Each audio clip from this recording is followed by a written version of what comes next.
Alright guys, so on my workbench is the new Axial SMT10 and this Ultra RC video is going to be all about this, so let's crack right into it.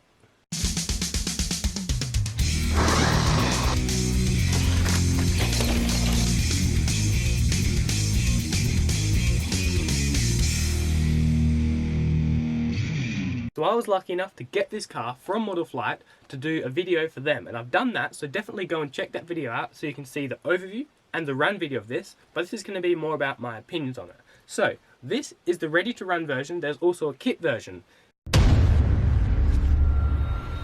This version is definitely better value because you get all the electronics like the STX2 transmitter and the great licensed Gravedigger body and the huge 2.2 tyres. But if you don't need those things and you've got them all already like I do, then definitely get the kit because you get to build it and that's lots of fun.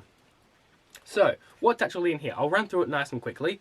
You have to get your own 2-cell battery, but the rest is included, like the remote, the 60 amp speed controller, the 12-tone brushed motor, the waterproof receiver box with the receiver that connects to the STX2 transmitter. We've got the metal geared servo, and that's all your electronics.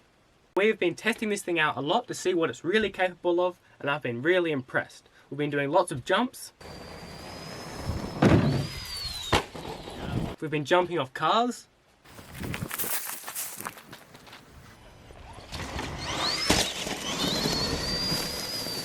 We've been doing lots of awesome donuts.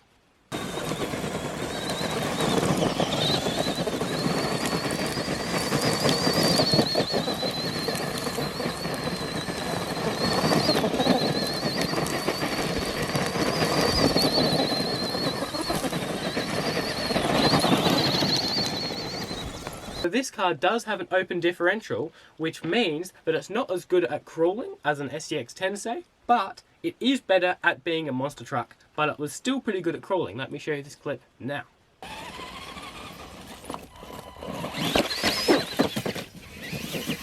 The only problem we have had with this car is the servo saver. The little spring has popped off, but luckily that's easy to fix. You just pop the spring back on, but that is a bit of a problem. It's good that it's got the servo saver because you can do the jumps and it doesn't break anything, but it is kind of annoying that's been popping off. That's the only thing we've had problem with this. I don't actually think anything else is going to break. With the stock 2-cell battery, it's really reliable car, and that's grawsome. Grawsome. I was going to say awesome and great at the same time. If I was a little kid, this would be a perfect remote control car for me. I would have absolutely loved it. But the great thing is, I still like it now because I can upgrade it and it's going to take the power and still be an absolute beast. The question is, how far can you upgrade this before you start breaking stuff? Because eventually, it's going to not handle the power, but I think it's going to go quite a fair way. At the moment, on 2-cell battery with a 2-cell gearing, you're going to have no problems.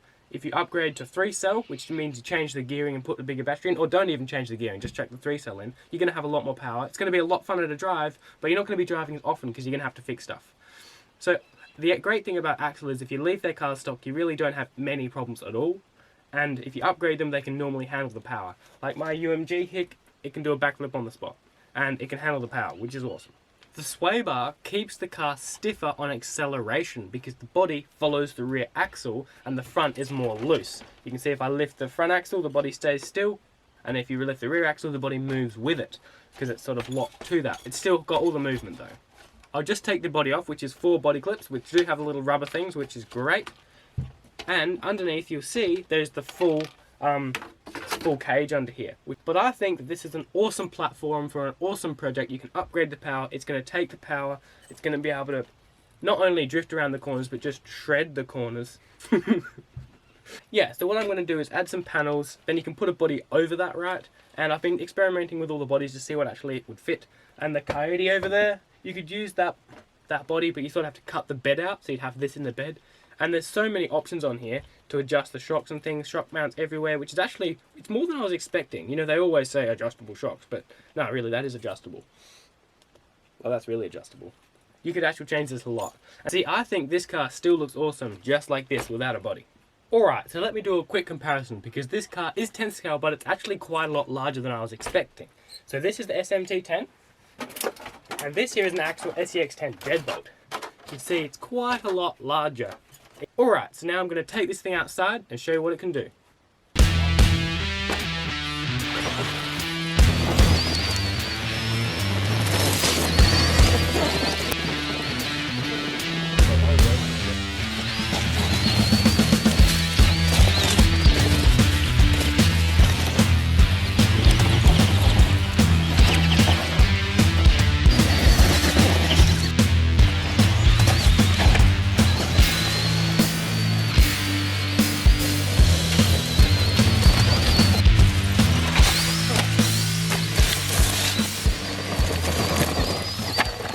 Alright, so thanks for watching this awesome Ultra RC video all about the Axial SMT10. If there's anything else you want to know, comment down below. But if you like the video, give it a thumbs up, subscribe, and notifications so you don't miss other awesome videos just like this. But thanks for watching, and we'll see you around later.